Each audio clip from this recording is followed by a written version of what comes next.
Boa noite a todos os nossos amigos ouvintes do vlog do Conde Lope Villanueva. Desde já, eu agradeço as doações que recebo e continuo me ajudando nessa empreitada para gravação de novos conteúdos e inscreva-se neste canal. Alguém me pediu para fazer mais um react do senhor Antônio Miranda, mais conhecido como autonomeado especialista em teologia reversa. Em outras palavras, ele inventou uma especialização que simplesmente não existe, só existe na cabeça dele. E ele tem até razão, porque ele é o reverso da teologia, já que ele não entende patavina sobre o assunto.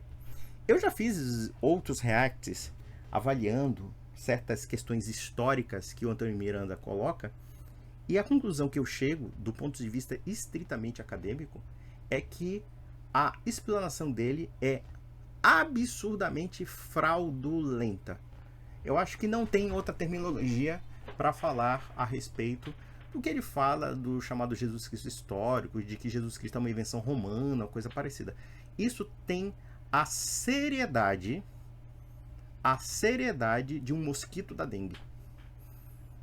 Ou seja, a relevância cultural como a relevância intelectual do Antônio Miranda neste ínterim é simplesmente nula. E por que eu digo isso para vocês? Porque, realmente, comparando aquilo que é academicamente aceito e aquilo que o Antônio Miranda fala, são duas coisas totalmente diferentes. Mas só que, muitas vezes, há certos indivíduos que querem fazer polêmica vazia e criam as piores bobagens e as piores bizarrices para chamar atenção. Talvez seria melhor que o Antônio Miranda enfiasse um rábano no meio do ânus. Acho que ele teria mais publicidade. Mas não, ele escolheu a religião para falar um bando de bobagens. E ele tem assim, uma aparência bem suburbana, bem esquisita, assim, parece aquele...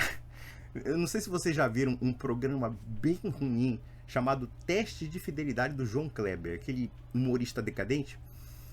E tem um personagem lá que fica seduzindo as mulheres, o tal do Roger. É o mesmo tipo de biótipo, assim, é um biótipo meio vulgar, se você analisar bem. Bota assim um cordão de ouro no pescoço dele, vai parecer um bicheiro para baixo, assim, sabe? Uma coisa meio bem déclassée. Mas já falando sobre o vídeo, ele publica no seguinte título: Padre é confrontado por ateu que prova que Deus não existe. No caso, acho que é o Padre Fábio o nome dele. Eu confesso que já ouvi esse padre falando e eu particularmente não gostei muito da linha de pensamento dele. Eu não gostei muito, eu acho que não sei, bom, eu não quero falar sobre o padre, eu quero falar sobre o Antônio Miranda, as bobagens que ele diz aqui. Vamos lá, deixa eu ver aqui, 1:25, porque é um saco. Eu vou tentar ver se eu falo o mínimo possível desse vídeo. É um vídeo de 49 minutos, então 5 minutos já basta, 10 minutos no máximo, vamos lá. E aí a gente entra naquilo que eu queria iniciar o debate, que é o problema do mal. A gente viu que existia uma árvore no jardim, que era a árvore do conhecimento do Tove, que é a bondade, e a árvore do que é mal. Oh, que bonitinho, ele sabe falar hebraico. A árvore do Tove e a árvore do mal. Quer dizer, o mal ele não definiu em hebraico, mas tudo bem. Esse cara precisa fingir que tem cultura, mas enfim. Só que não falam pra gente, não contam pra gente que o mal só veio existir depois de Adão e Eva? Sim, falam, e de fato aconteceu. Porque a queda aconteceu posteriormente, quando tanto Adão como Eva comeram o fruto proibido. Vamos lá. Mas isso não pode, Adão e Eva é mito, né? Aqui nós temos uma linha de pensamento que destoa da discussão. Ele coloca a questão do bem e do mal num ponto, e por outro lado ele nega a existência de Adão e Eva. Bom, mas você tem que falar o contexto em torno disso. Nós temos que entender que a Bíblia tem uma linguagem alegórica em muitos aspectos. E no caso de Gênesis, a alegoria se mistura com fatos concretos. Como nós católicos vemos Gênesis, por exemplo? Existem elementos que são alegóricos, mas existem elementos que são literais. O que é literal em Gênesis?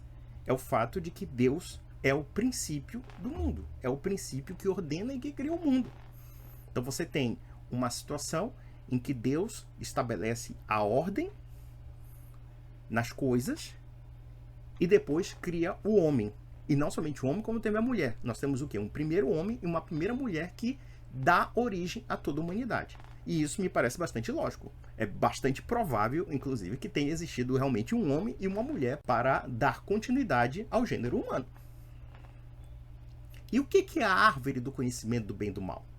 A árvore do conhecimento do bem e do mal, nós podemos interpretá-la de uma forma alegórica, no sentido de que Deus permite que o homem possa escolher o bem e o mal.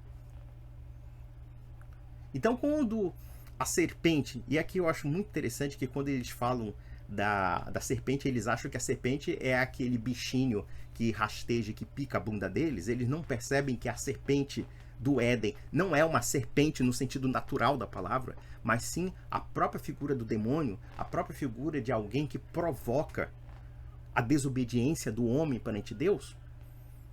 Então, é nesse sentido que nós temos que entender a linguagem da Bíblia. Nós temos elementos literais e elementos alegóricos. E esses elementos literais e alegóricos muitas vezes se misturam, porque nós estamos falando de uma linguagem que tem elementos poéticos, que tem elementos simbólicos muito fortes. O que me surpreende muitas vezes é que esse sujeito ele quer interpretar de forma literal certas coisas. Ele não tem um critério objetivo para fazer o seguinte discernimento de uma coisa e outra.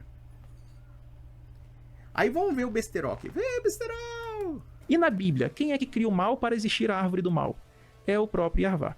Quando Deus dá a possibilidade do homem de se rebelar, ele está respeitando a vontade humana. Ele está estabelecendo os critérios da vontade humana. Ou seja, o homem pode aceitar a Deus e pode recusar a Deus. A árvore do conhecimento do bem e do mal é basicamente isso. Porque o homem, através do conhecimento do bem e do mal, ele tem o discernimento daquilo que Deus quer e daquilo que Deus não quer. Daquilo que é estabelecido pela ordem divina e aquilo que é a desordem humana. E que a liberdade humana tem que ser algo consciente. Então a árvore do bem e do mal não estabelece necessariamente a existência do mal, mas estabelece sim a faculdade que o homem tem de escolher. Esse idiota não entende uma coisa muito básica e muito clara no texto bíblico. Podemos ir mais além. Quando nós falamos de uma linguagem mítica e poética, como vemos na Sagrada Escritura, ou vemos até mesmo em outras tradições religiosas, até mesmo da tradição pagã, nós temos que entender que essa linguagem, quando falamos de mito, não é necessariamente algo falso. Os gregos não entendiam a ideia do mito como algo falso, mas sim uma explicação que tem elementos de alegoria, mas que nos levam a algo que é muito maior daquilo que nós imaginamos. E muitas vezes os aspectos de alegorias, como também esses aspectos mito-poéticos, são aproximações, são analogias simbólicas que nós fazemos para que nós aproximemos, pelo menos se não de um entendimento, mas de um significado em torno disso. A serpente tem um significado que vai muito além daquela serpente que pode picar sua bunda no mato.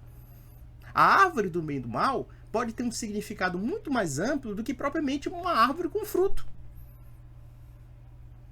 Esse é o componente literário mais básico que essa anta não entende.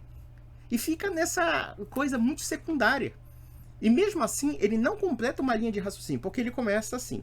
Ele está discutindo sobre a origem do bem e do mal. Então ele atribui a Deus a origem do mal, porque Deus dá a escolha do homem escolher o mal. Essa é a conclusão dele. Aí depois ele diz que Adão e Eva em mito. Bom, se Adão e Eva em mito e Adão e Eva não existem, então não há nem mais sentido você falar de alegoria do bem e do mal. Não tem o menor sentido isso. Mas vamos lá, besterol.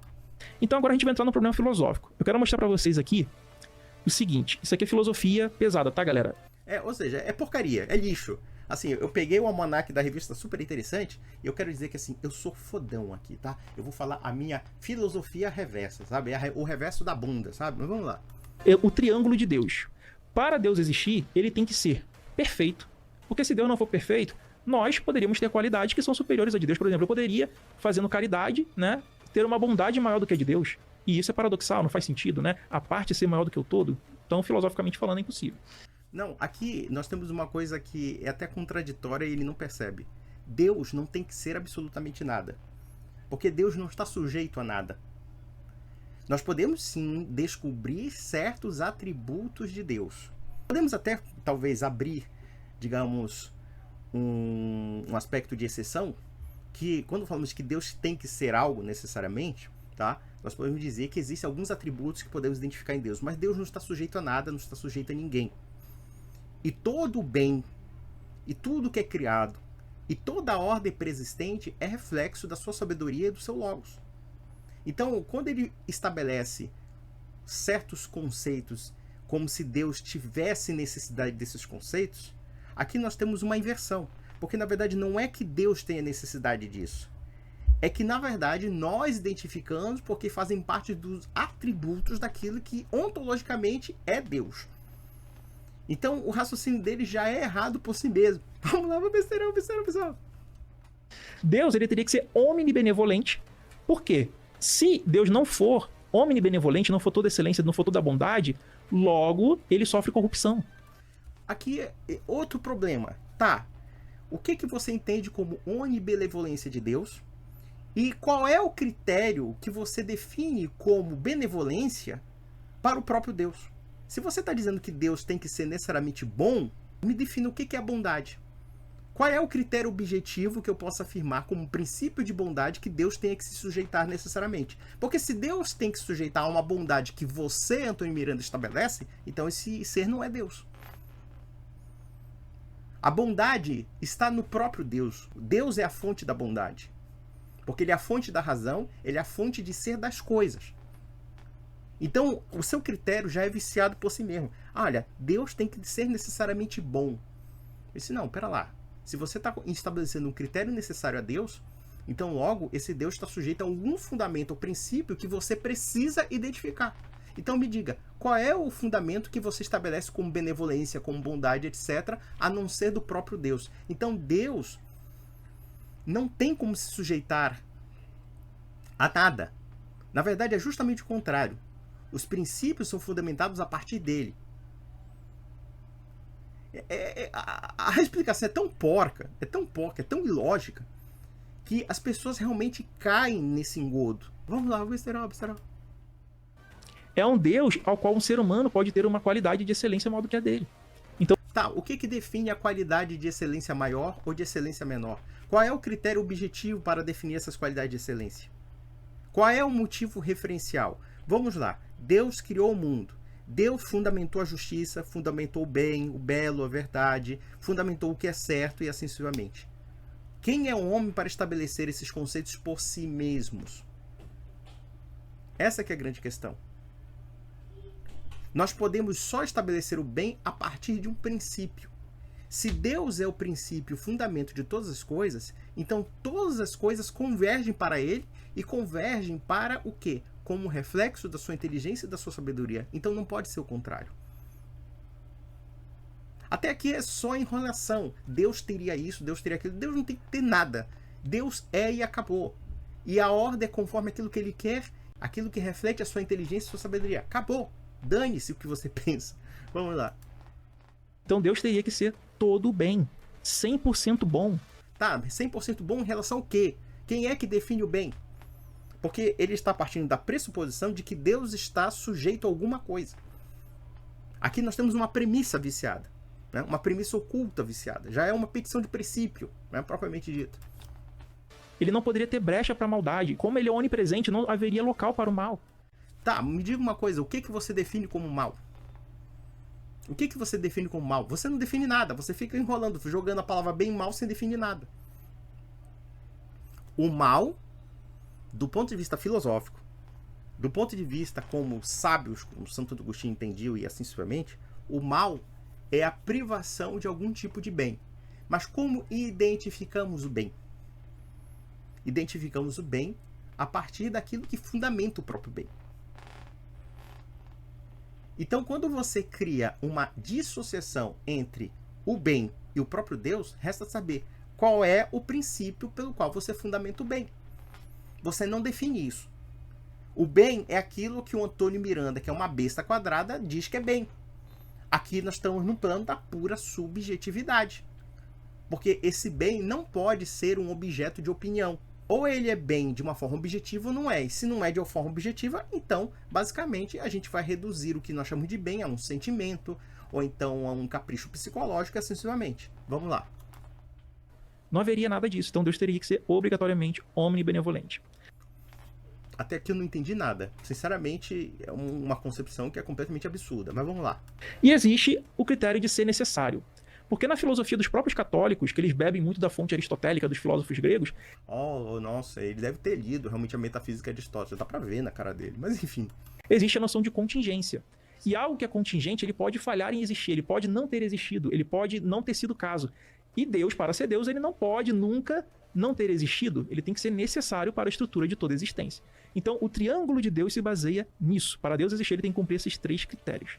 Não, ele não tem que cumprir esses 3 critérios, até porque você não define o que é bem, você não define absolutamente nada. Não é? Você não define o que é mal, você fica apenas num jogo retórico, não quer dizer nada. Você precisa definir o que é bem, o que fundamenta o bem, qual é o princípio do bem e em que ponto Deus tem que se sujeitar a uma concepção do que você chama de bem. Da feita que você não define absolutamente nada, então você não explica absolutamente nada, é só enrolação. Vamos lá. Existem outros também, mas aí já é uma coisa que é bem mais robusta, né? É, robusta não, é porque você não entende porra nenhuma, vamos lá. Existe o triângulo da descrença. Ou seja, o triângulo tirado da bunda do Antônio Miranda. Deve ser um triângulo, assim, ele cagou um triângulo, assim, e diz que é filosofia. Mas vamos lá. O triângulo da descrença é o seguinte. Deus, ele é imperfeito. Tá, Deus é imperfeito. Vamos lá. Deus é imperfeito em relação ao quê? Qual é o critério da perfeição para dizer que Deus é imperfeito? Se Deus é o fundamento de tudo, então ele não pode ser imperfeito. Perfeito, mais que feito, mais que realizado. Tá, então me diga. O que define a perfeição e a imperfeição, já que, segundo a sua metafísica ateísta, não existe ordem? A natureza é o quê? Um todo caótico, um todo casuístico, um todo que não tem finalidade, não tem razão de ser. Ele simplesmente existe de uma forma espontânea e vai desaparecer de uma forma espontânea. Então, logo, ideias como perfeição e imperfeição não têm o menor sentido, porque a própria natureza, propriamente dita, se entendemos o cosmos, ele é simplesmente algo casuístico, acidental e não tem propósito algum. Então, se ele não tem propósito, se ele é puramente casuístico, se ele é puramente circunstancial, então não há por que discutir critérios de perfeição e imperfeição. Só é possível discutir critérios de perfeição e imperfeição a partir de algo que fundamenta essa perfeição ou imperfeição, ou seja, um princípio, ou algo que deu causa à ordem natural das coisas.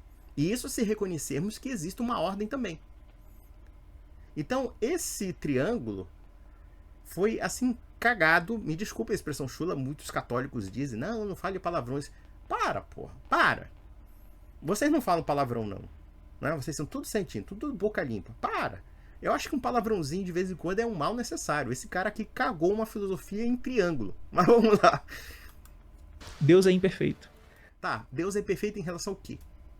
Em relação ao quê? É isso que eu quero saber. Deus, ele é malevolente. Deus é malevolente em relação a que princípio, a que fundamento, a que regra? Se ele está acima de tudo. Porque é o seguinte, ele está partindo da pressuposição de que Deus tem que se submeter aos mesmos critérios que o homem tem que submeter. Por exemplo, o homem não pode matar um outro homem. Mas Deus pode matar o homem. Deus pode destruir o homem. Deus tem poder de vida e morte sobre o homem. A categoria metafísica de Deus não pode ser equiparada à categoria do homem. Aqui ele está falando Deus é mau. Deus é mau em relação ao quê? A que fundamento? A que princípio? Deus é mau em relação ao homem? Mas o que é o homem para estabelecer a ordem natural das coisas? Nada. O homem está sujeito a uma ordem pré-existente. Inclusive os conceitos de justiça, de direito, de bem e assim sucessivamente estão baseados dentro de uma concepção hierárquica que existem na ordem das coisas. E dentro dessa concepção hierárquica, talvez a hierarquia maior de todas, se podemos dizer assim, é o próprio Deus. Vamos lá. E Deus, ele também é desnecessário. Tá, Deus é necessário por quê? O que você entende por necessário e desnecessário? Nós temos que entender uma coisa. Que os gregos, e isso na figura de Parmênides, ele descobriu algo que revolucionou a filosofia e que serve de hoje de base para a filosofia. O ser. Algo é. E para que algo seja, o nada não pode criar nada. Sempre existiu algo, ou pelo menos alguma coisa, que mantém a ordem de tudo e que inclusive mantém aqueles seres que nós consideramos contingentes. Da feita que o nada não cria nada, então é preciso que algo exista e que esse elemento existente seja eterno, atemporal e assim sucessivamente. Essa que é a lógica, tá? Eu estou sendo muito porco aqui, tá? Eu reconheço claramente que a linguagem que eu estou usando aqui não é muito filosófica. Mas é mais ou menos isso. Quando nós falamos do ser necessário e do ser contingente, é que, tudo bem, os seres contingentes, eles têm um tempo de existência, ou seja, um tempo de início, começo e fim. Só que, quando nós falamos do ser, nós estamos falando de um elemento ontológico, de um elemento de que é o seguinte, alguma coisa necessariamente precisa existir, e precisa existir eternamente para que as coisas, mesmo contingentes, existam. Porque do nada, nada sai. Mas de alguma coisa que mantém. Porque quando nós falamos de um ser necessário, esse ser necessário, ele dá causa às coisas e ele também mantém essas coisas. Ele mantém a existência dos seres. É essa que é a grande questão. Então, esse cara aí, quando ele fala que Deus é desnecessário, a gente tira a conclusão seguinte: Deus é desnecessário porque o Antônio Miranda não gosta de Deus. É só isso. Eu não vou abordar de forma profunda todos eles, mas eu acho engraçado ele falar de profundidade, mas tudo bem. eu quero começar mostrando uma das pontas, uma das vertentes, uma das pontas desse triângulo, que é da malevolência de Deus, tá? E aí a gente tem que entender o seguinte: a malevolência de Deus em relação ao quê? Até aqui não é nada, é malevolência porque eu achei mal. Ah, Deus matou pessoas no dilúvio. Ah, porque ele é mal. Tá, mas é mal em relação ao quê? Se ele é o fundamento da ordem, ele também tem poder de vida humana, de julgar o homem. Mas vamos lá.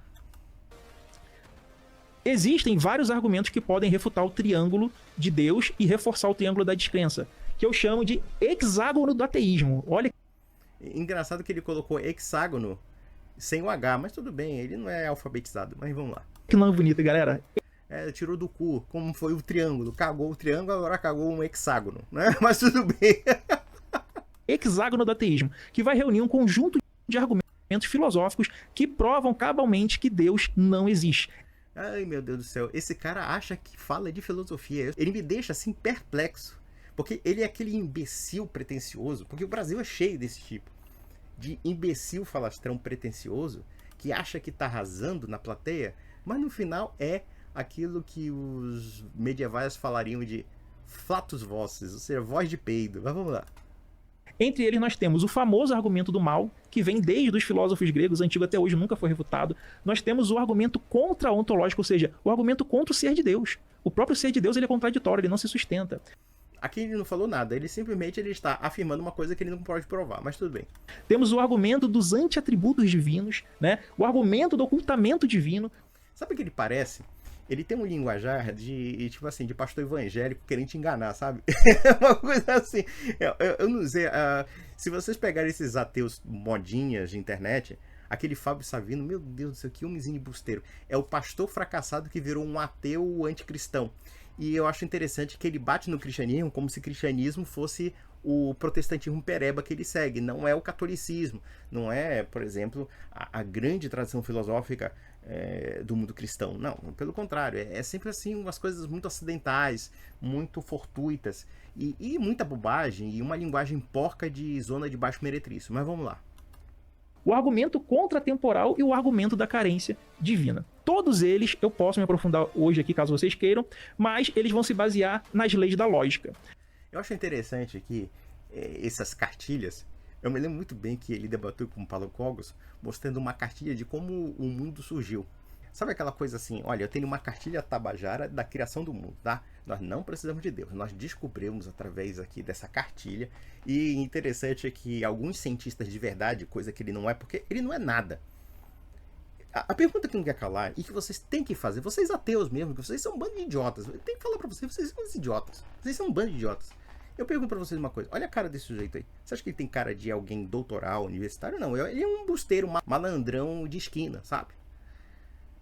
Qual é a formação do Antônio Miranda? Qual é a formação intelectual dele? Veja, eu não estou nem cobrando um diploma aqui, tá? Eu não estou cobrando nada. Mas pelo menos uma formação acadêmica, eu posso dizer pela experiência própria, dá um certo substrato investigativo e metodológico que boa parte desse pessoal que diz falar de história, diz falar de teologia, diz falar de filosofia, não tem. Então, esses caras aí são um bando de aventureiros. E nada mais do que isso. E aí, o Antônio Miranda tava com aquele textinho do Como Criar o Mundo em 7 Dias. Sabe aquela coisa do seu Creyson, né? Do seu Creyson? Aí aparece assim o Antônio Miranda, assim, né? O Antônio Miranda como seu Creyson, assim. Aí tem um personagem. Você está entediado com o mundo? Aí ele... Você acha que o mundo foi criado imperfeito? Aí... Então não se desespere. Você tem uma cartilha, A Criação do Mundo Tabajara. Você pode criar o mundo em 7 dias comprando os textos do senhor Antônio Miranda, que descobriu como se criou o mundo. Aí o cara começa a criar um mundo, assim, criar, sei lá, o Big Bang, sei lá o que, assim, no quintal dele, sabe? Ele vai criar um mundo dentro do outro mundo, sabe? No quintal dele, aí finaliza dizendo assim, Organizações Tabajara. Aí aparece aquela minhoquinha do Cacete do Planeta, sabe? É mais ou menos isso, sabe? É mais ou menos isso. Isso é a subcultura do Antônio Miranda. Mas vamos lá, vamos rir. A primeira lei da lógica é o princípio da identidade. Todo A é A. A não pode ser B. Ou seja, toda proposição ou ela é sempre verdadeira ou ela sempre é falsa. É mesmo, é? Você descobriu isso aonde? No Wikipedia? Mas vamos lá. O segundo princípio é o da não contradição. Ou algo é A, como eu expliquei, ou algo é B. Ele não pode ser A e B ao mesmo tempo, porque senão é contraditório e aí não faz sentido. É verdade. E o princípio do terceiro excluído. Ou algo é A ou algo é B, mas não pode ter um C, tá? A proposição, ela só pode ser o verdadeiro ou falso. Então... Ai, meu Deus do céu, eu fico pensando assim, onde é que esse cara quer chegar? Sabe aquele vendedor enrolão que tá querendo tirar seu dinheiro? Mas vamos lá. Então vai ser nisso que a gente vai basear a nossa construção do raciocínio lógico, para que não tenha dúvidas de que o argumento ele é embasado, ele é dentro de uma lógica formal e que vai ser evidenciado aqui que Deus algum existe. Eu acho interessante, cara, que é o seguinte, nós temos aí mais ou menos 2000 anos de história cristã. Nós temos Agostinho, nós temos São Tomás de Aquino, o maravilhoso, grande São Tomás de Aquino. Aí, de repente, um sujeito com um cabelo gomalino como esse aí, que eu acho que talvez as substâncias aí cremosas na cabeça dele devem afetar os 2 neurônios dele e ele deve se achar o gênio, tá? Aí, quer dizer, o cara acha que através de uma cartilha tabajara vai refutar todo um substrato filosófico muito bem fundamentado, porque a obra de São Tomás, a obra de Santo Agostinho, Santo Anselmo e muitos outros grandes pensadores é uma coisa assim, é um verdadeiro edifício que, para que um homem possa tirar uma devida conclusão mais ou menos séria, ele tem que talvez estudar boa parte da vida dele. Pense, por exemplo, em algum tomista, alguém que estuda São Tomás de Aquino. E temos grandes estudiosos de São Tomás, tá? Aí você vai perceber que esses estudos são bastante complexos, não são esses atravessadores rasos de esquina, sabe? Que estão querendo bater a sua carteira, ou então querendo te enganar e te ludibriar, querendo vender um produto falso. Porque é isso que me parece que é o Antônio Miranda. Mas vamos lá, besteira. Então, seguindo esse princípio, nós vamos trabalhar o nosso primeiro argumento, que é o argumento do mal, que eu trouxe aqui para vocês o seguinte. A primeira proposição, a primeira premissa que a gente vai trabalhar aqui, que é o se, então, tá? O se, então, se algo acontece, então a sua conclusão deve ser necessária, tá? Deve ser verdadeira. Então, vamos ver aqui, ó. Se um Deus omnibenevolente, onipotente, onisciente e onipresente existe, então não deveria existir dor e sofrimento desnecessário. Aqui nós temos uma simplificação de um conceito bastante complexo, que nós chamamos de bem e de mal. A gente não pode definir necessariamente bem e mal através de sentimento de dor e de prazer. Aqui nós temos um raciocínio utilitarista. Tem certas dores que, por mais que sejam pesadas para nós, podem convergir para o bem. Podem convergir para algo que é muito maior daquilo que nós sentimos. Como também há certos prazeres que podem ser destrutivos. Então, dor e prazer, ou dor e sofrimento, não podem ser argumentos para afirmar a negação de Deus ou para afirmar o bem e o mal. Quando alguém, por exemplo, está estudando para o vestibular, ele também experimenta certas doses de privações. Ele tem que cumprir uma agenda. Quando nós trabalhamos, nós também cumprimos certas agendas, mas temos resultados em torno disso. Existem certos tipos de sofrimentos que nos amadurecem como pessoa. Claro, nós conhecemos a dor e o sofrimento porque existe uma ruptura primordial que é a ruptura do homem com Deus. Ou seja, o homem foi criado num estado de graça e por conta da sua vontade, da sua livre e espontânea vontade, ele se afastou disso. O sentido da árvore do bem e do mal, como o sentido da alegoria do Éden, é basicamente o seguinte: existia um estado de beatitude do homem com Deus que foi rompida, mas observem só a sabedoria divina com relação à queda. Deus não daria a redenção se não houvesse a queda. A redenção não teria razão de ser se não houvesse a queda do homem. E a queda pode nos afastar de Deus, mas também a queda pode nos aproximar de Deus. Justamente porque a partir da queda é que nós percebemos a necessidade que nós temos de Deus. Quanto mais fugimos de algo que é bom, que é justo, que é verdadeiro, que é conforme ao natural das coisas, quando mais nos desviamos disso, nós percebemos que mais nos degradamos. E quando nós nos aproximamos daquilo que é verdadeiro, do que é honrado, do que é honesto, do que é puro, do que é belo, nós percebemos também um engrandecimento da nossa alma e um vínculo maior com Deus e maior com a transcendência. Então, dor e sofrimento não podem ser explicações filosóficas para o mal. Aliás, se nós entendermos a dor no sentido estritamente físico, a dor pode ser também uma vantagem. Quando, por exemplo, vamos analisar uma coisa muito básica. Se você leva uma facada e se você não sente dor, você pode morrer com muito mais facilidade do que sentir dor. Por quê?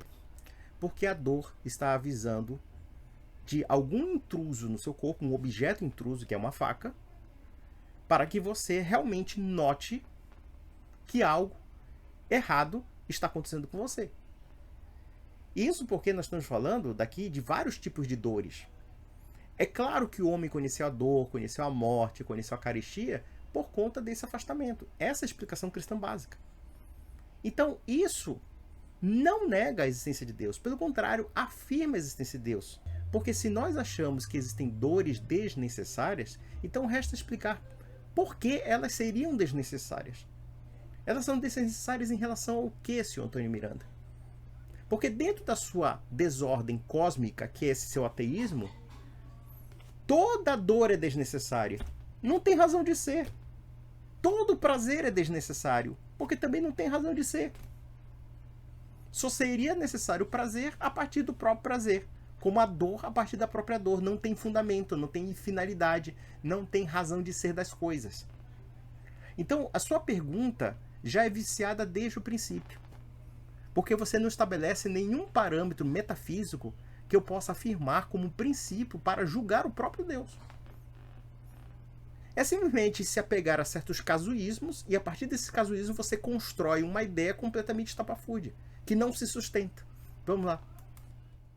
Por que dor e sofrimento é desnecessário? Porque se eu falar mal, a gente entra aqui num discurso filosófico. O que é o mal? O que é o bem? Mas você toca no assunto. Olha só, cara, eu não sei se você é burro ou se você é mal intencionado. Você toca em dois conceitos, o bem e o mal. E depois você caminha para um ângulo totalmente diferente, que é a dor e o sofrimento. Dor e sofrimento não quer dizer necessariamente a discussão do bem e do mal. Muitos prazeres podem ser maus. E muitas dores e sofrimentos podem ter vantagens. Podem levar as pessoas a realizarem coisas boas. Há males, podemos dizer assim, que vêm para o bem, segundo essa, né? Há males que vão para o bem. Ou seja, por exemplo, quando você comete um grande erro e você se arrepende daquele erro, ou quando você sofre alguma coisa por conta da culpa de alguma ação que você realizou, isso significa que, a princípio, você pode ter um certo mal em sofrer. Mas você também tem um bem que você possa extrair e que no final, no todo, pode ser um grande bem. Por quê? Porque você aprende. Porque você aprimora. O sofrimento faz as pessoas aprimorarem, se elas souberem tirar proveito disso. Mesmo aqueles sofrimentos que nós podemos considerar desnecessários. Então, o sofrimento, a dor, como também o prazer, não são elementos para explicar o bem e o mal.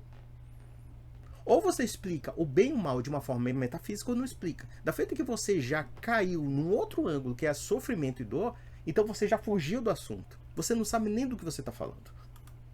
Que é a moral, aí fica um discurso sofismático que não leva ninguém a nada. Então, não é sofismático, é que você não está falando porra nenhuma, você é apenas um enrolador embusteiro. Você é o Rolando Lero da internet, o Rolando Lero do ateísmo. Definir como dor e sofrimento desnecessário, mas você pode substituir como mal se você for uma pessoa inteligente e racional e não ligar para isso. O que a dor e o sofrimento desnecessário define a questão do bem e do mal? Em coisa nenhuma. Como eu falei aqui, dentro dessas dores e sofrimentos aparentemente desnecessários, eu posso extrair grandes aprendizados. Eu posso, inclusive, extrair grandes bens.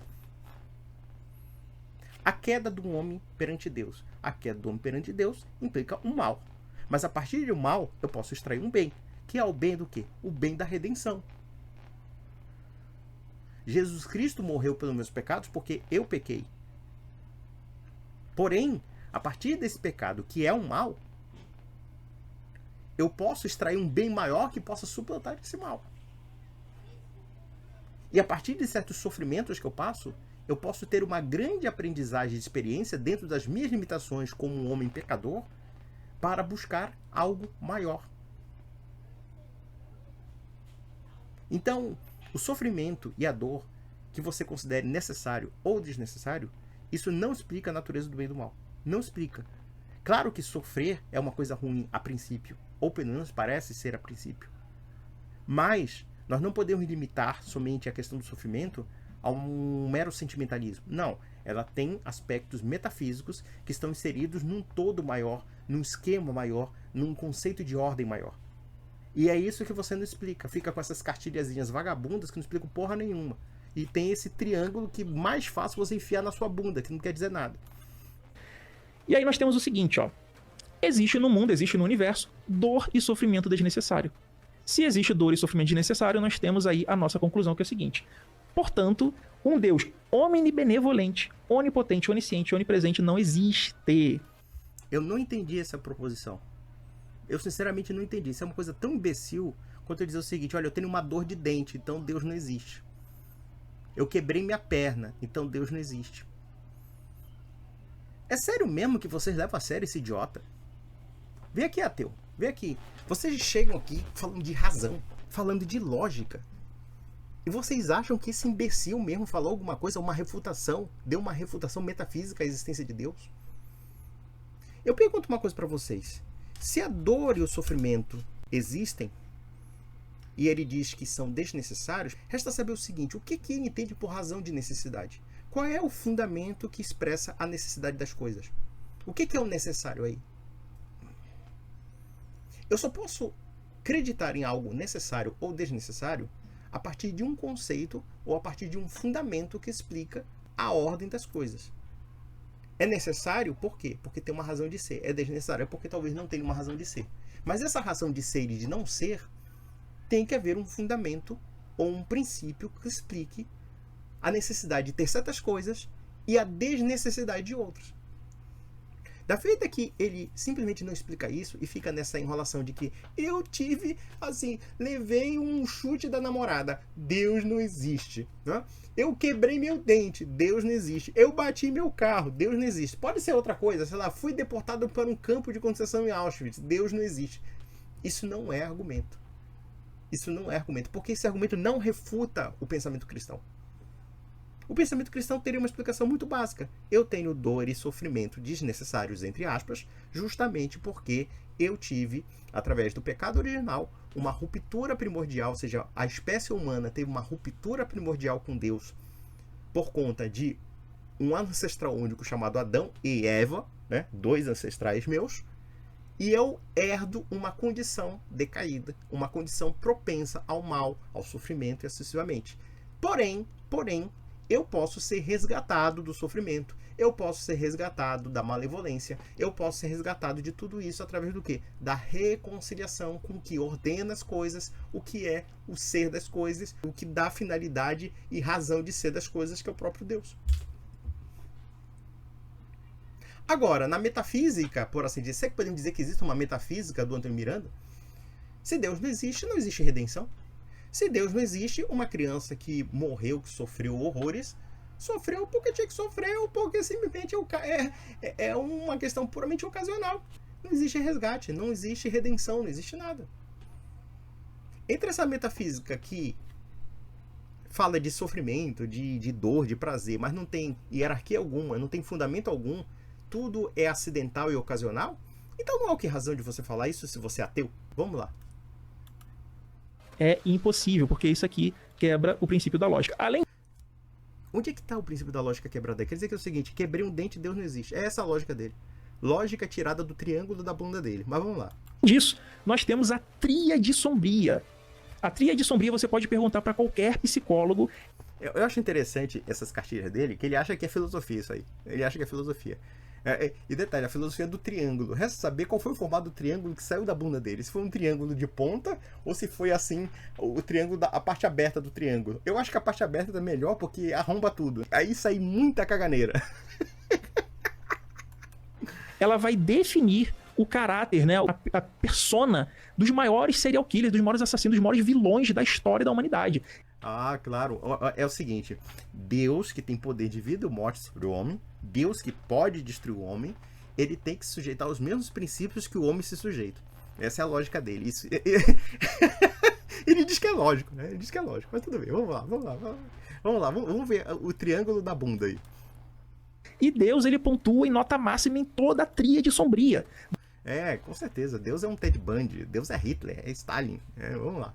Deus, ele é narcisista, ele só quer adoração exclusiva pra ele. Ué, olha só, ele tá falando o seguinte, Deus só quer adoração exclusiva pra ele. O que você quer então, Antônio Miranda? Você quer adorar uma porta? Você quer adorar uma pedra? Você quer, sei lá, adorar um carro? Adorar o sexo? Adorar o dinheiro? Existe uma razão para Deus cobrar do homem uma adoração. E veja que essa exigência não é porque Deus necessite dessa adoração. Deus não necessita da adoração do homem. Se Deus quiser descartar o homem, ele descarta. Na verdade, a adoração é um bem para o homem.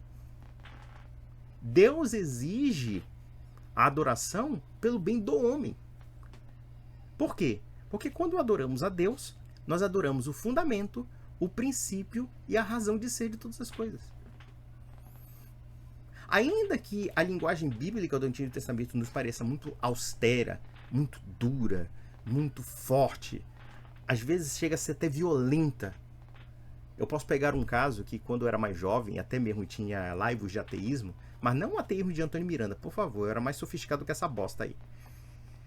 Quando eu li aquela cena de Abraão sendo chamado por Deus para sacrificar o seu filho, e na verdade ele sacrificaria aquele que ele mais amava, e que no último momento Deus impediu aquilo, eu confesso, eu fiquei muito chocado com aquilo. Disse, nossa, Deus é hardcore, né? Deus é brabo mesmo. Mas se você entender a linguagem bíblica, qual é o fundamento que podemos tirar daquela cena?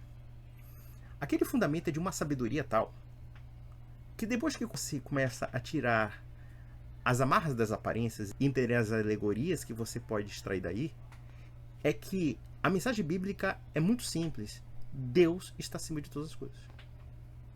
Deus está acima do amor que você tem pelo seu filho. Deus está acima do amor que você tem pela sua mulher. Deus está acima de tudo, porque tudo que você tem está na razão e no fundamento de Ele ter criado as coisas, Ele ter ordenado as coisas, e a razão de existir dessas pessoas em torno de você é porque Deus também estabeleceu isso. Então existe um fundamento maior para as coisas. Veja que numa cena tão primitiva e até aparentemente grotesca, que é um homem matar o seu próprio filho. Cena fortíssima. Aliás, existe uma obra de um filósofo dinamarquês chamado Søren Aben Kierkegaard, que é uma obra interessantíssima, chamado Temor e Tremor. Então, esse filósofo dinamarquês fala sobre as implicações da angústia de Abraão e da ação de Abraão sobre o seu próprio filho e da relação com Deus. Não vou levar no mérito aqui, falar sobre Kierkegaard, mas veja, é uma cena fortíssima. É uma cena, inclusive, que influencia profundamente o imaginário do Ocidente. Quer dizer, um filósofo do século XIX escreveu sobre um assunto de 4.000 anos atrás. E refletiu sobre esse assunto. Então, é evidente que Deus exige a adoração, porque Ele é o fundamento de todas as coisas. E Ele faz isso em benefício do homem. Porque se o homem não adora a Deus, vai adorar outra coisa. Vai adorar o dinheiro, vai adorar o prazer. Quantas pessoas são idólatras do sexo aí e se perdem na pornografia, se perdem na promiscuidade sexual, acessivamente. Ou então, pessoas que são idólatras do próprio ego, se acham o centro das coisas. Isso é uma tendência do homem. A tendência a adorar a Deus é humana. Assim, a tendência da adoração, a tendência de você reconhecer que existe algo mais além de você, nós temos realmente uma tendência a colocar algo como centro da nossa vida. E para você se desligar desse mundo e das ilusões desse mundo, só existe realmente um caminho, é o caminho divino. Então esse idiota não sabe nem o que tá falando. Bora. Né? Não pode adorar mais ninguém. Se você não amar. Não mora de ninguém, tá bom, vou adorar uma porta, tá, o André Mira? Vou adorar o meu carro. Vou adorar, sei lá, vou adorar uma pedra. Tá? Não pode adorar ninguém. Olha, que absurdo adorar a Deus. O negócio realmente é adorar o Antônio Miranda. Antônio Miranda. Tá bom, vai. Amar, não quiser que ele reine sobre você, você tem que ser morto. Primeiramente, se Deus estabelece uma ordem, o que ele está falando é basicamente o pensamento do Éden pós-queda. Ou seja, que nós temos que ser revoltados contra a ordem divina. Começa com o demônio e acaba com o homem.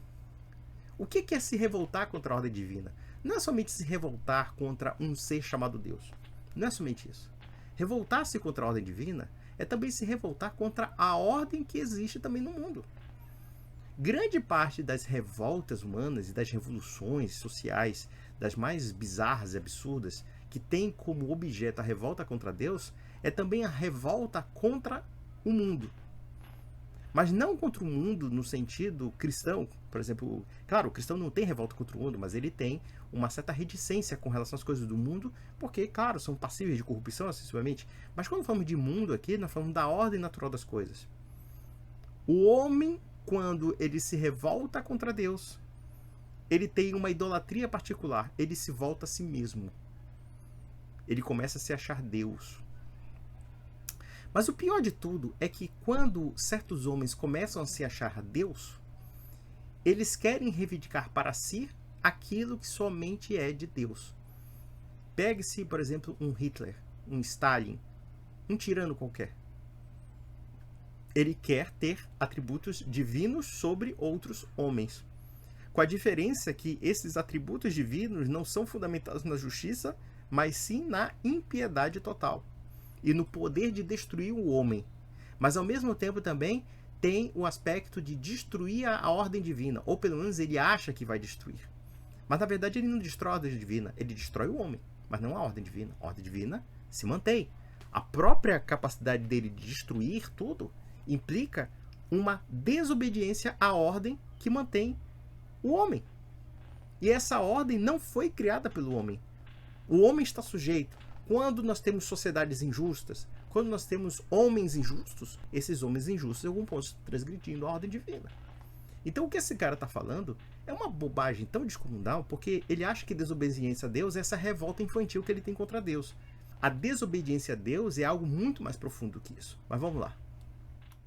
É isso que Deus fala, então você vai sofrer no lago de fogo eternamente. Ué, se Deus é fundamento da justiça, ele pode punir os injustos, pode punir os ímpios e assim sucessivamente. Porque eu já falei aqui, desobedecer a Deus não é somente dizer eu não acredito em Deus porque eu tenho raiva de Deus. Eu sou Antônio Miranda, teologia reversa, com esse sotaque de carioca do subúrbio. Não, meu filho, não é assim. Não é assim. A revolta contra Deus é algo mais profundo do que isso. É muito mais profundo do que isso. A revolta contra Deus é a revolta contra a ordem natural das coisas. É o homem mostrar ao máximo as suas taras e perfeições. E essas taras e perversões são taras e perversões conforme uma ordem que está sendo desobedecida, que está sendo subvertida. Mas da feita que esse cara diz que você não tem que ter uma adoração exclusiva a Deus, Logo, nós podemos adorar uma pedra, adorar um carro, adorar o dinheiro, o sexo, uma mulher, por exemplo, sei lá. Vamos lá. Deus, ele é maquiavélico, ele manipula, ele joga espíritos de mentira.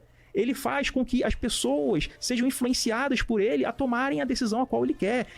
Ué, se Deus tem esse poder, ele pode fazer, mas Deus não é mentiroso. Mas enfim, o cara quer xingar Deus a todo gosto porque ele é revoltadinho. Vamos lá. Ele arquiteta, ele faz para que tudo saia da maneira a qual ele planeja no mito bíblico. Ué, ele quer o quê? Ele quer que Deus não seja Deus, né? Ele quer que Deus não seja Deus. Deus não tem poder sobre o mundo. Deus não tem poder de ação, não tem poder providencial, não quer nada, né? Mas vamos lá. Ai, olha só o Padre Fábio, vamos lá. E Deus, ele é um psicopata. Ele tem características de um assassino. O Rodrigo ficou até aqui balançando a cabeça aqui agora.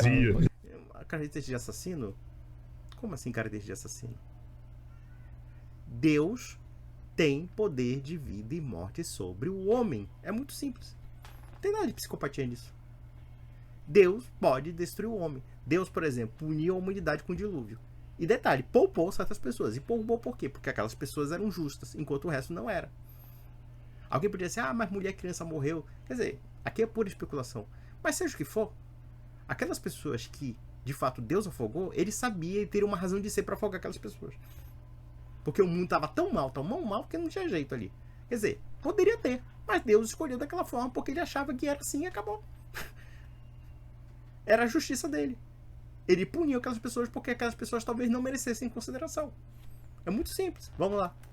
Deus é bom o tempo todo, rapaz. Deus é bom o tempo todo, moço. Então, assim, meu favor. Para que vocês não digam que eu estou inventando, então eu vou provar isso aqui agora. Porque nós temos em Isaías 45:7, no hebraico, falando que Deus, ele cria o Tov, o Vorerá. Ou seja, ele cria o bem e ele cria o mal.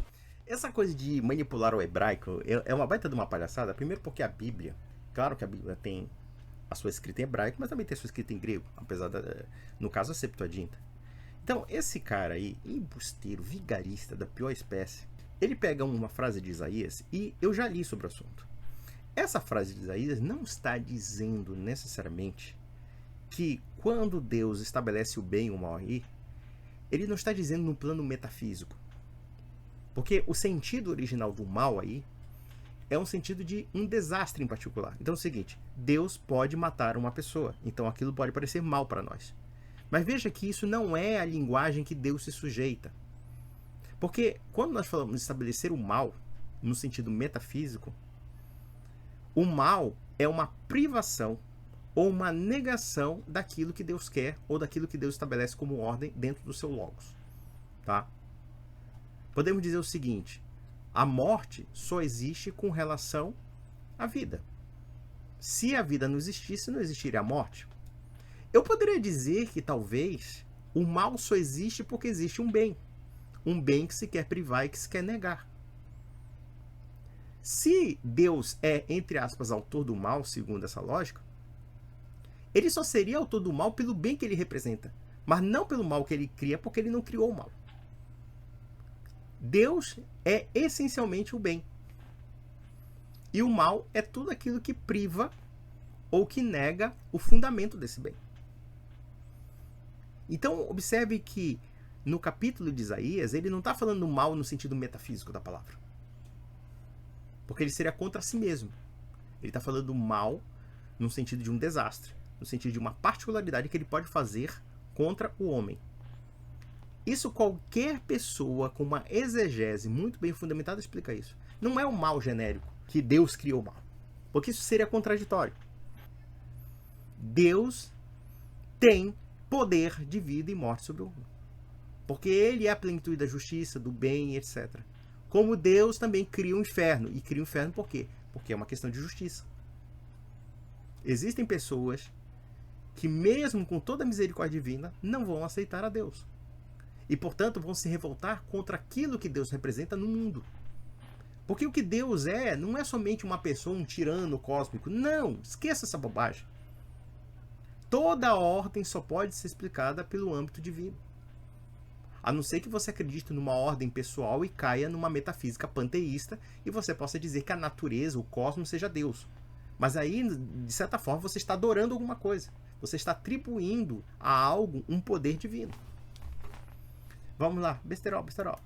No próprio hebraico. Se ele é quem cria o bem e quem cria o mal, toda a maldade que acontece subsequente não é responsabilidade do homem, não é responsabilidade de um demônio, de um ser arquetipo dualista para ganhar a culpa, né? Ou seja, sem um Coringa, as revistas do Batman vendem menos, né? A mesma coisa, sem um capeta, sem um diabo, sem um Lúcifer, fica mais difícil pedir dízimo de fiéis nas igrejas. Aqui ele fugiu do assunto. Vamos analisar uma coisa básica. O que é o bem e o que é o mal? Você tem aqui 7 minutos de vídeo e não explicou porra nenhuma. Ele não sabe o que é o bem e o mal. Ele usa com aquelas categorias do senso comum que nós consideramos bem ou mal, para dizer que Deus é mal. Mas sim, Deus é mal em relação ao quê? Em que ponto Deus nega um princípio, um fundamento das coisas? Tudo aquilo que Deus quer, pronto, é. Ou daquilo que representa Deus, ou que vem de Deus, ou que provém de Deus, é bom.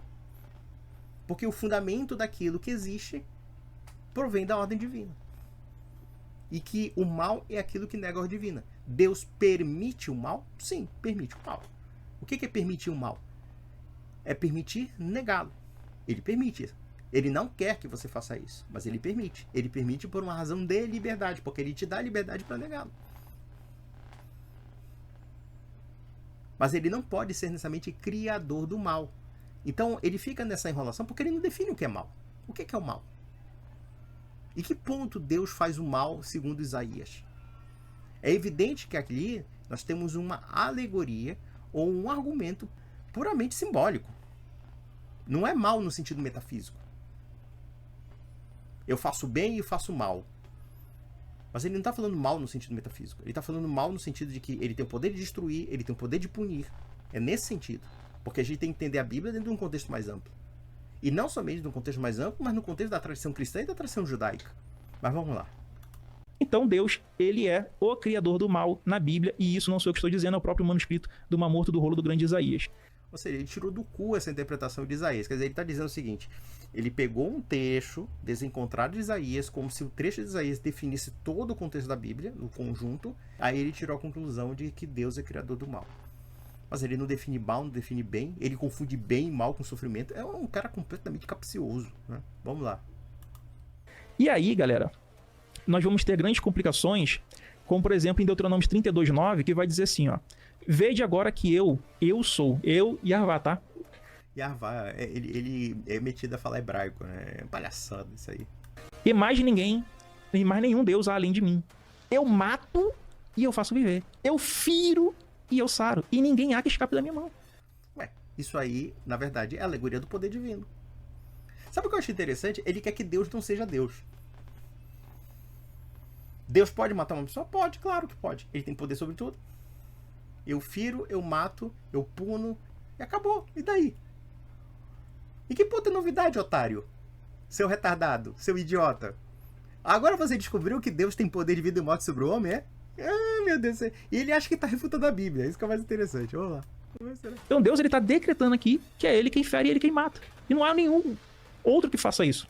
Não tem nada a ver uma coisa com a outra. Isso aqui é uma grande besteira. O fato de Deus punir de morte uma pessoa não quer dizer que outras pessoas não possam matar. Isso não tem nada a ver. Deus permite que as pessoas façam mal. Ele permite. Mas também ele pune. Porque senão não teria sentido Deus decretar o não matarás. Se tudo fosse a mera expressão da vontade de Deus, nós cairíamos num panteísmo radical. Porque tudo é emanação divina. Tudo é claro. Não, Deus tem uma distinção com a sua criatura. Embora Deus tudo domine, tudo controle, tudo tenha ciência, mas Deus permite uma margem de liberdade humana e uma margem de individualidade humana. Uma margem de individualidade e de liberdade que é distinguível da natureza divina. Então ele pega um versículo da Bíblia com uma interpretação porca e a partir disso ele tira uma conclusão geral. Aqui, vem cá, teu bobão.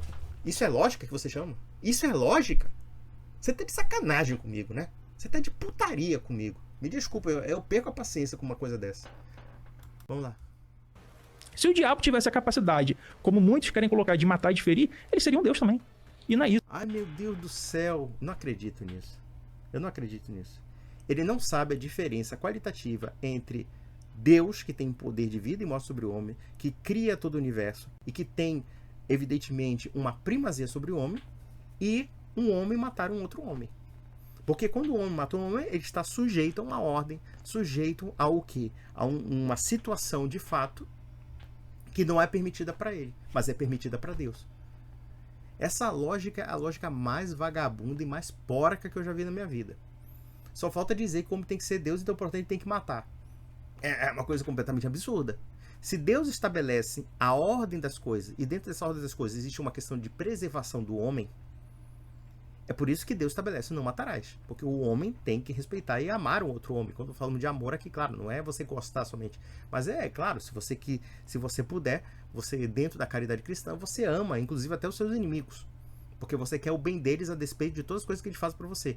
Mas veja que quando nós falamos de querer o bem, não quer dizer que você tem que aceitar todas as maldades dos seus inimigos. Mas sim que... O que é desejar o bem para o inimigo? É que ele se converta, é que ele reflita sobre as suas ações, é que ele também tenha uma mudança de postura e, quem sabe, até mesmo seja seu amigo. Agora, Deus não está sujeito a esses princípios. Deus estabelece para o homem, mas ele não está sujeito aos princípios que ele estabelece. Ele está acima desses princípios. E, inclusive, ele é a razão de ser desses princípios existentes. O que ele está dizendo é o seguinte, ele está querendo negar a Deus os atributos que são de Deus. É isso que ele está falando. E está querendo antropoformizar o próprio Deus. Vamos lá. Isso que aparece o texto do hebraico está dizendo, né? É a interpretação porca que ele faz do hebraico. Ele acha que o hebraico e a Bíblia é um livro de livre interpretação, como, sei lá, um protestanto pegando a Bíblia e pegando algumas frasezinhas e criando e revogando dogmas a granel. Mas vamos lá. Em 1 Samuel 2, do 6, diz assim, ó, o Senhor mata e faz viver, faz descer a sepultura e faz tornar a subir dela. O Senhor empobrece e enriquece, abaixa e também exalta. Sim, ele tem o poder de vida e morte sobre o homem. Meus parabéns, descobriu, foi. Então Deus tem controle sobre a sua vida. Senão não seria Deus, né, idiota? Em 2 Samuel 12,15, o Senhor feriu a criança que a mulher de Urias dera a Davi e adoeceu gravemente. É um Deus infanticida.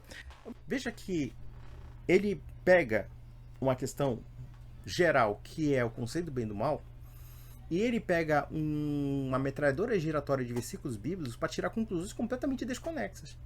Na prática, querendo negar os atributos que são próprios de Deus, que é o poder de vida e morte sobre o homem.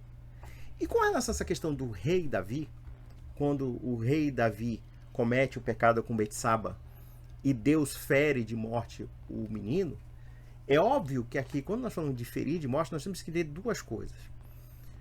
A providência divina pode agir de uma forma direta, mas pode agir também de uma forma que ele simplesmente não intervém no fato natural das coisas. Se vocês observarem, por exemplo, o que matou essa criança, não foi necessariamente só a questão divina de permitir que essa criança morresse, mas o próprio pecado do rei Davi. Na verdade, se analisarmos esse trecho de uma forma mais isenta, e nós temos que entender que quando se fala de ferir de morte a criança, né, porque o próprio Deus fala que cada um é responsável pelo seu próprio pecado. Ninguém pode ser punido pelo pecado de outro. Isso está na própria lei divina.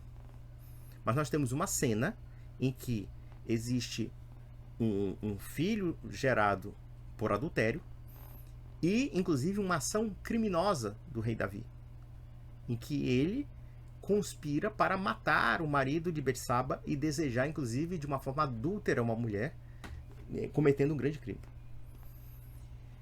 E se observarmos bem a configuração do texto bíblico, Davi fica completamente inconsolável, faz jejum e pede para Deus para mudar o destino da criança, e Deus permite que a criança morra.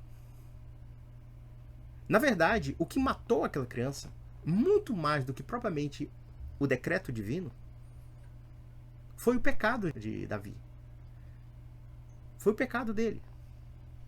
E aí alguém poderia se perguntar, por que uma criança pagou o pecado do pai ou o pecado da mãe? Essa que é a grande pergunta.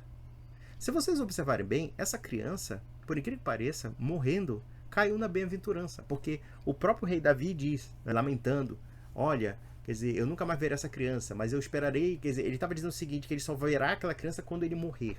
Então, na verdade, aquela criança não caiu necessariamente num estado de mal, mas num estado de graça. Porque, na verdade, nós observamos nesse trecho que até as pessoas inocentes podem herdar certos problemas e certos pecados dos pais. A questão da Bíblia que tem essa questão da herança do mal, que você já tem a questão do pecado original. Nós herdamos uma condição decaída. Uma condição decaída que pode ser redimida. Mas, por outro lado, você também tem heranças que você tem dos seus pais. Faça a seguinte pergunta. Quantas coisas ruins você já herdou do seu pai e da sua mãe? Vícios, hábitos, doenças e assim sucessivamente. Existe uma certa sabedoria essencial em torno daquela alegoria. Claro, nós estamos falando de um fato real. Ou seja, um homem que teve caso com uma mulher de forma adúltera, matou o seu marido, ou seja, levou o seu marido para a guerra para que ele morresse e para ficar com a mulher dele. E enquanto isso, nasceu uma criança cuja situação de pecado era tão pesada que ela não aguentou. E que, evidentemente, quando a Bíblia fala que Deus feriu de morte essa criança, claro que Deus ali não está punindo a criança. Deus está considerando o pecado de Davi, que teve um peso tão profundo na sua relação com Deus, que acabou matando aquela criança. Porque se a criança nascesse em uma situação diferente, talvez ela não teria morrido.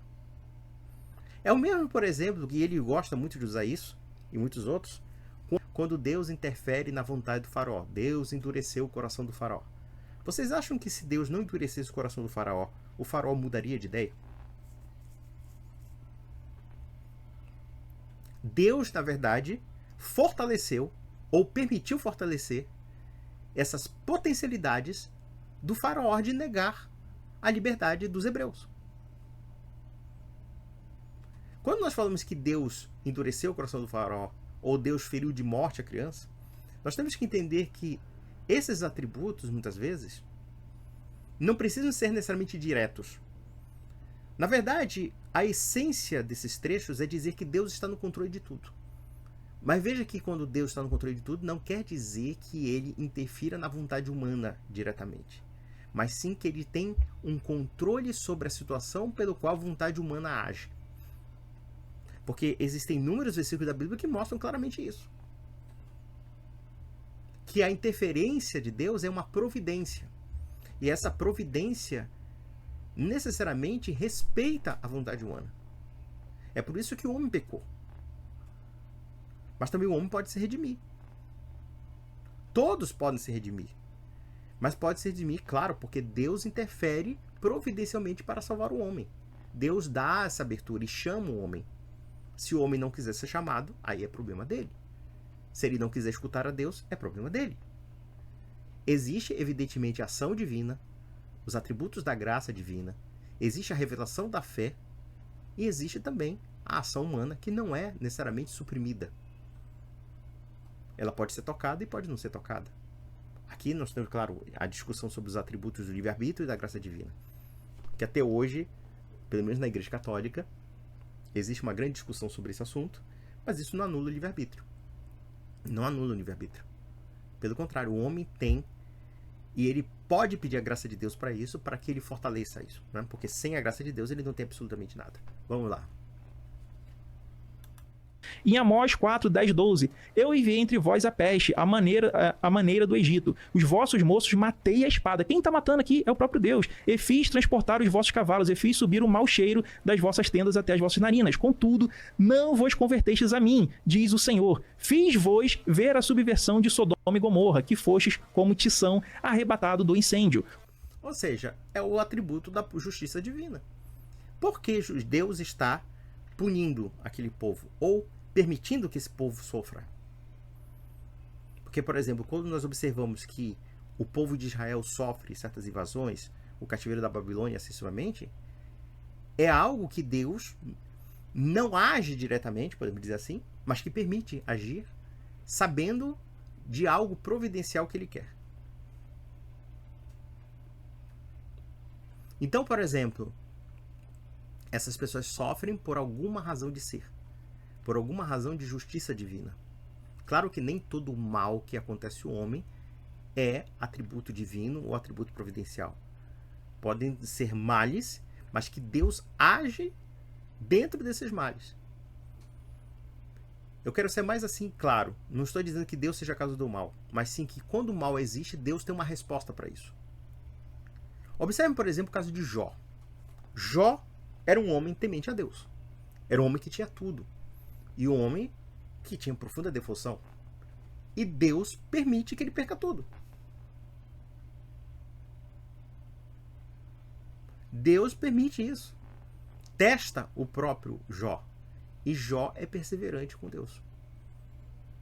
E sendo perseverante, ele recupera tudo. Então vejam que Deus pode agir de uma forma direta e de uma forma indireta. Indireta no sentido de permitir que certas coisas aconteçam, porque nem tudo é a expressão da vontade dele. Se entendemos, claro, estou falando aqui dos agentes. Por exemplo, uma pessoa querer matar outra. A Caim e Abel. Deus queria que Caim matasse Abel? Não, não queria.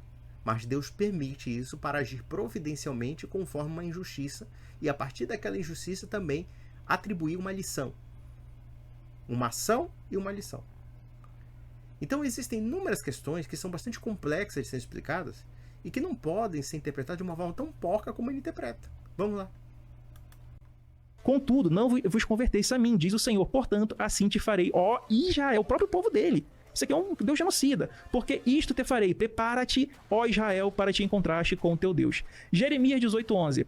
Fala, pois, agora aos homens de Judá e aos moradores de Jerusalém, dizendo: assim diz o Senhor, eis que estou forjando mal contra vós, e projeto um plano contra vós. Convertei-vos, pois cada um do seu mau caminho, e melhorai os vossos caminhos, as vossas ações. Vejam que a atribuição do mal aí não é um mal metafísico. Por exemplo, se Deus pune o homem com a morte, pode parecer mal para o homem, mas não é mal para Deus. É uma aplicação de justiça. É uma aplicação de justiça. Então, aqui é um sujeito trapaceiro que pega um livro como a Bíblia, que é um livro bastante complexo de ser entendido, e faz essas interpretações desconexas e porcas. E veja que nós estamos a 9 minutos do vídeo dele, e ele não me definiu o que é bem e o mal, o que é fundamento, princípio, nada. É só enrolação. Vamos lá. Amós 3:6. Tocasse a trombeta na cidade, sem que estremeça o povo? Sucederá algum mal na cidade, sem que o Senhor tenha feito? 2 Samuel 24:15. Assim enviou o Senhor a peste sobre Israel. Deus que envia a peste sobre o próprio povo, cara. Ué, como já te falei, Deus pode punir o seu povo, Deus pode punir a humanidade, Deus pode até acabar com a humanidade hoje. E aí, qual é o problema? Desde amanhã até o tempo determinado, e morreram do povo desde até a Berseba 70.000 homens. Amós 9:4. Se forem para o cativeiro diante de seus inimigos, ali darei ordem à espada para que os mate, e porei os olhos sobre eles para o mal, e não para o bem. Então o próprio Deus está falando que eles indo para o cativeiro, ele fará com que o próprio povo seja morto, seja trucidado, e ele que vai fazer o mal.